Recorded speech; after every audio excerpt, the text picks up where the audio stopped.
फिरदौस जी मिर्जा साहब, आपने एफआईआर पढ़ी है और आपने एफआईआर देखी है। क्या इस एफआईआर से इस बात का अंदाजा लगता है कि मामला इतना गंभीर है कि वो पुलिस उनको पकड़ने के लिए कोकराझार से जाए और अहमदाबाद से पकड़ के ले आए और उनको जमानत भी ना मिले? प्रभाकर जी ने अभी कहा है हम्म, कि कोई ऑफेंस तो वैसा नहीं बनता है। हम्म, मैंने एफआईआर देखी है जो सर्कुलेशन में है अभी नेट पर। टाइम्स ऑफ इंडिया ने भी उसका पार्ट छापा है। अब सबसे पहले हम देखेंगे सेक्शंस क्या है। Hmm, as a student of law मैं सबसे पहले सेक्शंस देखना चाहूंगा। सबसे पहला सेक्शन है 120B, हम्म, जो आता है कॉन्स्पिरेसी से। लेकिन जो कॉन्स्पिरेसी का डेफिनेशन है उसमें जरूरत है एक से ज्यादा लोगों की। अकेला आदमी कॉन्स्पिरेसी नहीं कर सकता। तो मुझे ये डर है कि ये ओपन रख रहे हैं 120B जोड़ के कि इसके बाद कितने लोगों को साथ में रोप इन करना है। हम्म, देन 153B, नेशनल इंटीग्रेशन को नुकसान पहुंचाने के लिए कोई बात कहना। इसमें मैक्सिमम पनिशमेंट है 3 years। जी। 295A, आउटरेजिंग रिलीजियस फीलिंग्स, कि किसी की धार्मिक भावनाओं को आहत करना, 3 साल। फिर 504, इंसल्ट करना इस नियत से कि इससे शांति भंग हो जाए, किसी की इंसल्ट करना। 505, उसी बदनामी वगैरह वगैरह का। 66, 506 धमकाना किसी को। फिर 66 भी मुझे नजर आया इंफॉर्मेशन टेक्नोलॉजी एक्ट का, जो कहता है कि किसी के कंप्यूटर सिस्टम को अगर आपने नुकसान पहुंचाया सेक्शन 43 में के तहत, तो 66 इन्वोक होगा।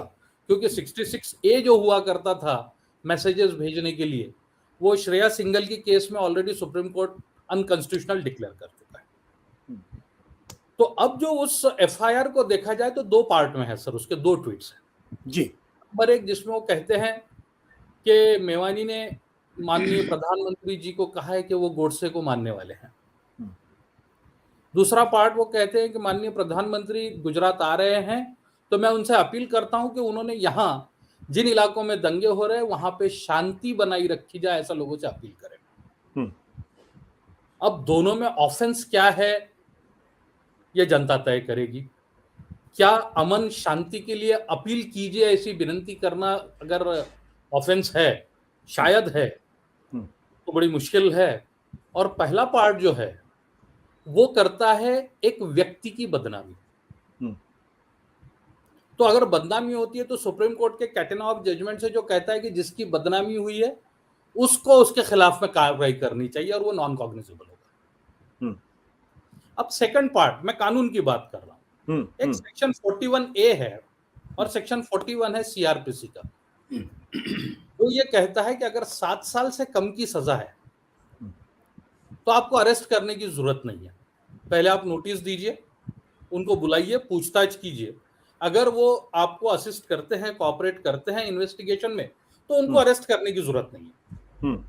और अगर अरेस्ट करना है तो 11 सवालात के जवाब देना है उस पुलिस वाले को मैजिस्ट्रेट के सामने, कि इन 11 प्रश्नों के मैंने उत्तर ढूंढा, जिसके उत्तर XYZ मिले, इसलिए मुझे अरेस्ट करने की जरूरत है। सुप्रीम कोर्ट ने Arnesh Kumar versus state of Bihar एक जजमेंट हुआ है 2014 में, उसमें कहा है कि जो पुलिस वाला 7 साल से कम सजा कि केसेस में सेक्शन 41 के खिलाफ जाके अरेस्ट करता है, वो सुप्रीम कोर्ट के कंटेम्प्ट के का दोषी है। अभी दिल्ली हाईकोर्ट ने एक को सजा सुनाई है। और जो मैजिस्ट्रेट बिना उन 11 सवालात को जांचे रिमांड करता है, उसके खिलाफ डिपार्टमेंटल इंक्वायरी हाईकोर्ट ने करनी चाहिए। तो ये पोजीशन है।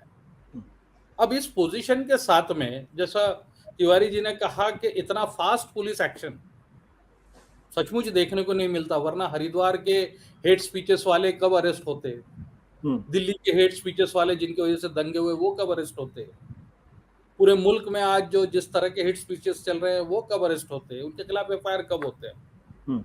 लेकिन इस केस में पूरा मुल्क क्रॉस करके आती है पुलिस, ले जाती है, लोकल मैजिस्ट्रेट के सामने प्रोड्यूस नहीं किया जाता है, बल्कि वहीं के मैजिस्ट्रेट के सामने प्रोड्यूस किया जाता है।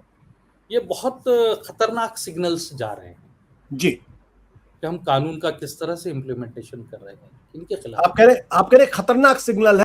सत्य हिंदी का ऐप डाउनलोड करें गूगल प्ले स्टोर पर।